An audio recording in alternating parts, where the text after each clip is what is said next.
All right, we head out now to the Orange County Register, where Matthew Padilla is pinch hitting for Jonathan Lansner today. Hi, Matthew. How you doing? Hi. Good to see you. Let's talk first of all about a loss in our community. Roland Arnell. Folks may not recognize that name right off the bat. Talk a little bit about him and his impact. Yeah, well, he's a guy who's been behind the scenes. He is the man who is, some consider the godfather of subprime, and he recently passed away. We don't know all of the details yet. I mean, he's always been mysterious, and even in death, he remains mysterious. He's probably best known as the owner of AmeriQuest, which is the largest subprime lender in the country. I know subprime is kind of a bad word right now, but originally subprime was to extend credit to people who normally couldn't get a home loan. So, this is a really, it's a big event, and it's sad, and, what can you say? Yeah, well, he led a fairly interesting life. I mean, as much as you say that he was sort of a behind-the-scenes kind of guy and lived and passed away in a bit of mystery, he was also U.S. ambassador to the Netherlands. He was a huge contributor to the Republican Party as well. Yes, exactly. I mean, he raised millions for President Bush. I think the total was about 30 million. He didn't give all of that personally, but and yes, I mean, also he was very active in politics, and he was the U.S. ambassador to the Netherlands. Mm-hmm. He resigned that post about 2 weeks ago. Interestingly, he said at the time that it was because his son has a serious illness. So it's really a family that's going through some hard times right now. Yeah. Matthew, whatever happened to AmeriQuest? Oh, good question. How much time you got, right? Yeah, right.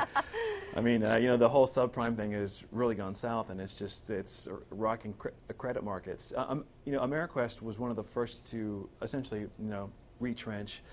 First, it settled with almost all states in a record settlement of around $300 million, and basically it was accused of wrongdoing, of tricking folks into bad loans. It never said that was the case, but it did pay the money. And then last year it sold the AmeriQuest operations to Citigroup, which I think pretty much shut that down because there's no market for subprime loans right now. So it's been kind of a long wind down for AmeriQuest. Okay, let's talk a little bit about H&R Block. They said today that they inked a deal to sell their troubled loan servicing unit.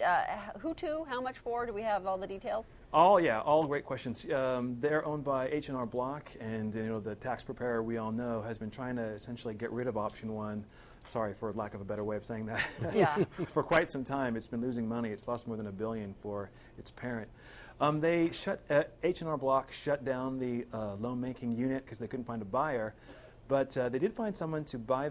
A New York-based firm came in and bought for, or is going to buy for about $1 billion the loan servicing, which is just kind of the guys who take your payment and take a fee.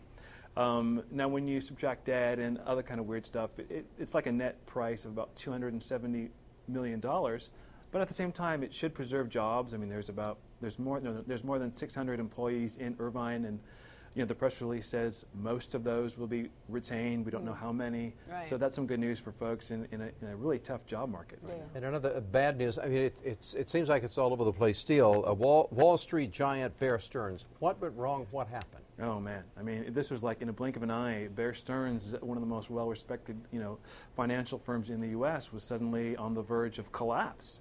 And it's really a sign, Bear Stearns had its foothold in Orange County. They owned a subprime unit called Encore in Irvine, which they shut down. They still have loan servicing, much like option one in Irvine.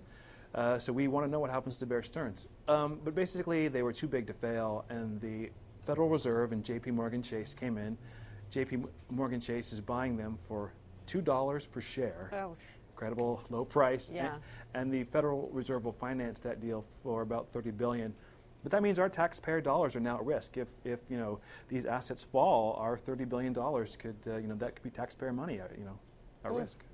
Okay. Wow, Matthew.